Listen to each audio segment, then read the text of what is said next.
warahmatullahi wabarakatuh. Perkenalkan, nama saya Laila Puspitasari, mahasiswa semester 6. Di sini saya akan mempresentasikan UTS SPK dengan studi kasus yang bertema kriteria sistem pendukung keputusan beasiswa belajar bagi guru SMA 1 Kelari menggunakan metode analitik hierarki proses atau yang disebut dengan AHP. Latar belakang aplikasi sistem pendukung keputusan banyak digunakan dalam berbagai bidang karena dibangun untuk mendukung solusi terhadap suatu masalah untuk mengevaluasi suatu peluang. Dalam sistem ini yang memegang peranan penting adalah pengambil keputusan karena sistem hanya menyediakan alternatif keputusan, sedangkan keputusan akhir tetap ditentukan oleh decision maker atau pengambil keputusan. Dan pengambilan keputusan pada dasarnya adalah bentuk pemilihan dari berbagai alternatif keputusan yang mungkin dipilih, yang mana proses melalui mekanisme tertentu. Kemudian dengan harapan yang akan menghasilkan sebuah keputusan yang terbaik. Kemudian begitu juga dalam pemilihan pengajuan beasiswa belajar S1, khususnya bagi guru, sehingga diperlukan analisa yang tepat sehingga pemilihan benar-benar tepat sesuai dengan yang diharapkan.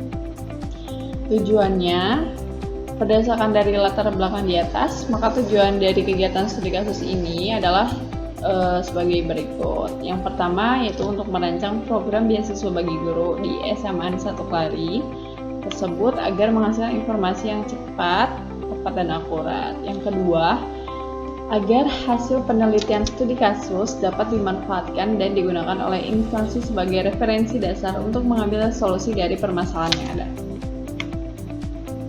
Tempat pelaksanaan studi kasus, dilakukannya penelitian studi kasus adalah di instansi pendidikan yaitu di SMA Negeri 1 Kelari, Kabupaten Karawang.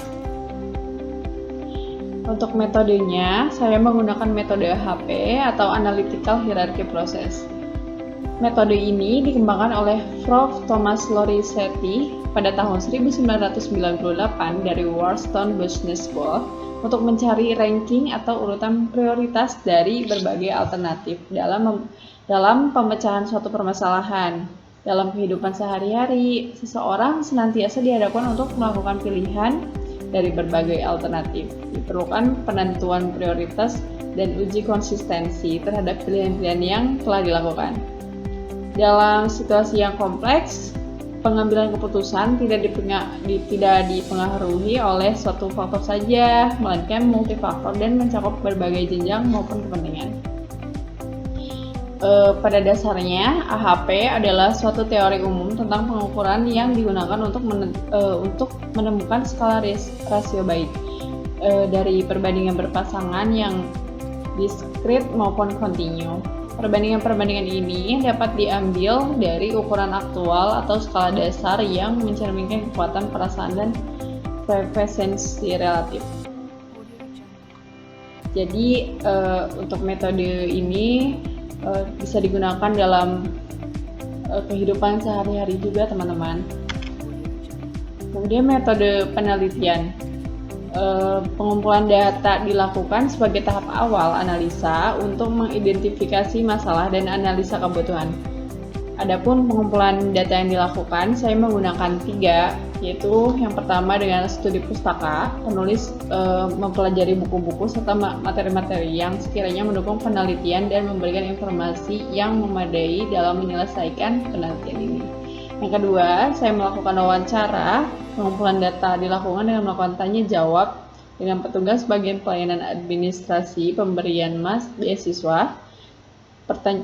Pertanyaan yang diajukan mengenai kriteria yang mempengaruhi dalam pemberian beasiswa. Yang ketiga yaitu dengan angket. Pengisian angket ini dilakukan oleh para pengolah data beasiswa. Ini digunakan untuk mengetahui seberapa besar sih pengaruh kriteria dalam mempengaruhi hasil keputusan pemberian beasiswa bagi guru. Kemudian ada skema metodologi penelitian. Di sini saya akan menerangkan bahwasanya dari awal itu step awal kita mulai, kemudian studi pendahuluan itu seperti apa, kemudian dengan referensi studi pustaka. Setelah itu mengidentifikasi masalah apa saja sih masalah yang ada di SMA 1 Kelari ini dengan studi kasus penerimaan beasiswa bagi guru-guru SMA ya. Kemudian setelah itu setelah menentukan penelitian, saya mulai mengumpulkan data. Setelah data-data itu terkumpul dengan metode tadi yang sudah saya jelaskan sebelumnya dengan tiga cara, yaitu dengan studi pustaka, wawancara, dan juga angket. Setelah datanya terkumpul, saya mengidentifikasi kriteria. Di dalamnya penjadwalan, pembuatan kuesioner, pembagian kuesioner, pengumpulan kuesioner, dan pembobotan kriteria. Setelah itu, menganalisis kriteria dan bobot terpilih menggunakan AHP. Setelah itu, kita melakukan pembuatan prototipe AHP. Setelah selesai, kita akan melanjutkannya dengan tes AHP. Setelah selesai semuanya ada hasilnya, akan ada kesimpulan setelah itu selesai. Hasil dan pembahasan analisis kriteria. Responden pada penelitian ini adalah 10 orang. Responden merupakan para karyawan yang terkait dalam membuat keputusan pemberian beasiswa. Sehubungan dengan ini, teknik sampling yang digunakan dalam penentuan responden adalah purposive sampling, yaitu teknik penentuan sampel dengan pertimbangan tertentu. Pertimbangan yang digunakan adalah responden merupakan para karyawan yang terkait dengan pemberian beasiswa. Untuk mengetahui pendapat responden berkaitan dengan kriteria-kriteria yang perlu dipertimbangkan dalam penentuan urutan prioritas pemberian beasiswa, maka dilakukan pengisian kuesioner. Penentuan kriteria yang dilakukan oleh masing-masing responden. Hal ini dilakukan untuk menyatukan pendapat tiap responden yang berwenang dalam proses beasiswa belajar.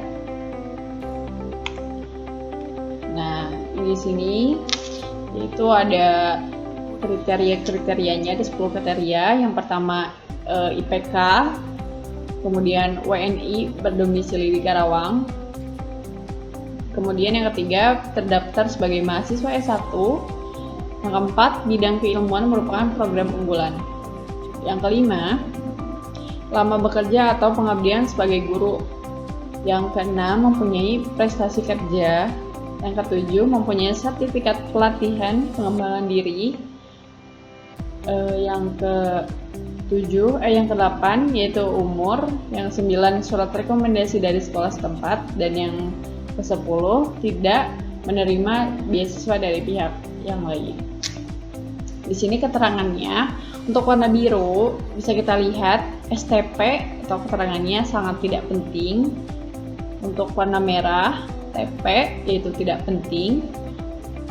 Yang warna hijau yaitu CP cukup penting.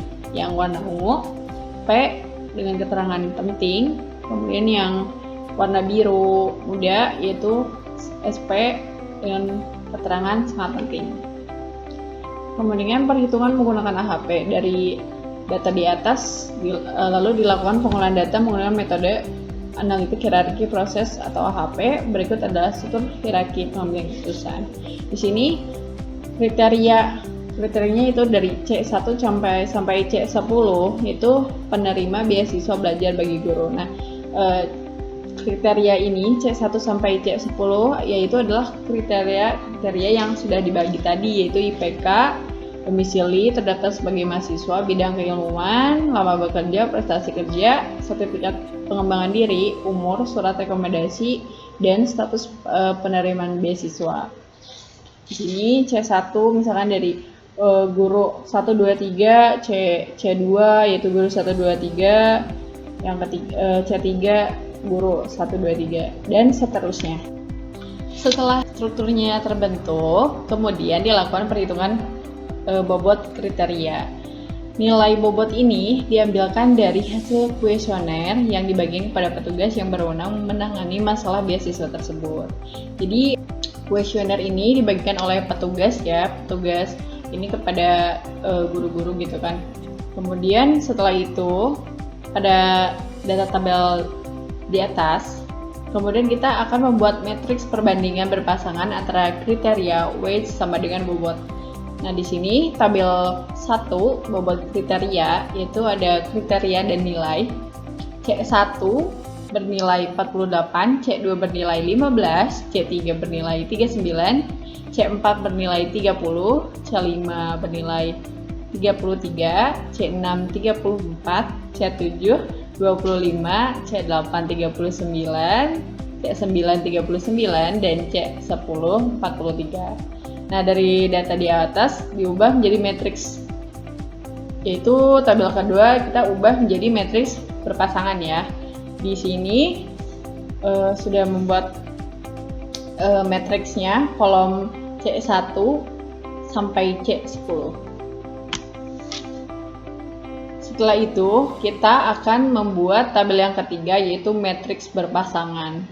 Nah, di sini perolehannya C1 sampai C10 kita tambahkan nilai 1000 pada kolom-kolom yang sudah berisi tadi ya, yang sudah bernilai tadi. Dari C1 sampai C10 kita beri nilai 1000, yang nilai tadi kita ubah menjadi 1000.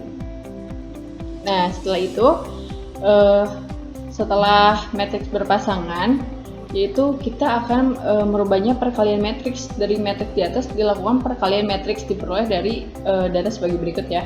Dari tabel 3 sampai tabel 4 kita akan melakukan perkalian matriks, yaitu C1 sampai C10.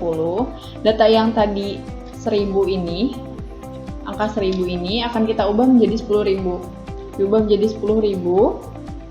Setelah itu jumlahnya akan keluar nih dengan eigenvektornya berapa gitu. Dari mulai C1 jumlahnya 153,949, eigenvektor 0,139. C2 dengan jumlah 48,109, eigenvektor 0,43. C3 perolehan jumlahnya yaitu 125,0,84. Kemudian eigenvektornya adalah 113. C4 jumlahnya yaitu 96 dengan 96,218 dengan eigenvektor 0,087. C5 105,840, eigenvektornya 0,96. Kemudian di C6 yaitu ada jumlah 109,047, eigenvektornya 0,99. C7 dengan 125,84, eigenvektor 113, C9 125,84 dengan eigenvektor 0,113. Dan yang terakhir yaitu C10 jumlahnya 137,913 dengan jumlah eigenvektor 0,125. Nah, jadi jumlahnya ini kita akumulasikan dengan eigenvektor seperti apa gitu ya setelah ini. Nah, setelah itu kita akan menguji konsistensi ya. CI sama dengan maksimal diambil jumlah kriteria dibagi jumlah kriteria diambil 1, yaitu dengan hasil 10 diambil 10 dibagi dengan 10 dikurangi 1 sama dengan 0,0. Kemudian CR sama dengan CI dibagi IR sama dengan 0,0 dibagi 1,49 dengan hasilnya yaitu 0,0. Karena nilai rasionya konsistensi kurang sama dengan 0,1, maka matriks di atas konsisten ya teman-teman. Dengan demikian, bobot prioritas bisa digunakan untuk proses perhitungan. Nilai bobot prioritas untuk setiap elemen adalah C1 sama dengan 0,139, C2 perolehannya 0,43, C3 dengan 0,113, C4 dengan perolehan 0,87, C5 dengan perolehan 0,96, C6 dengan perolehan 0,99, C7 dengan perolehan 0,72, kemudian C8 perolehannya 0,113, C9 perolehannya 0,113, dan C10 dengan perolehan 0,125. Nah, dari hasil perhitungan pada tabel di atas menunjukkan bahwa kriteria yang mempunyai prioritas tinggi adalah kriteria C1, yaitu IPK. Kenapa IPK? Berikut urutan perolehan prioritas dan persen ya. Di tabel kelima ini ada beberapa prioritas kriteria. Yang pertama, kriteria dan eigenvektor. Eigenvektor yang sudah saya jelaskan tadi ya teman-teman, diubah menjadi persen. Kriteria C1, eigenvektornya 13,9%, C2, eigenvektornya 4,3%, C3, eigenvektornya 11,3%, C4 dengan 8,7%, C5 dengan perolehan 9,6%, C6 9,9%, C7 dengan perolehan 7,2%, terus C8 11,3%, C9 11,3%, dan C10 12,5%. Nah, semuanya diakumulasikan akan terbentuk menjadi 100%. Dan dari 100% ini yang paling besar untuk hasilnya itu adalah di C1, teman-teman. Kenapa? Karena dia eigenvektornya 13,9%. Nah, dari kesimpulannya adalah dari hasil perhitungan di atas diketahui bahwa nilai terbesar yang mempengaruhi pemenang yang mendapatkan beasiswa adalah kriteria IPK atau yang disebut dengan C1 dengan nilai 0,139 atau 13,9% ini. Kemudian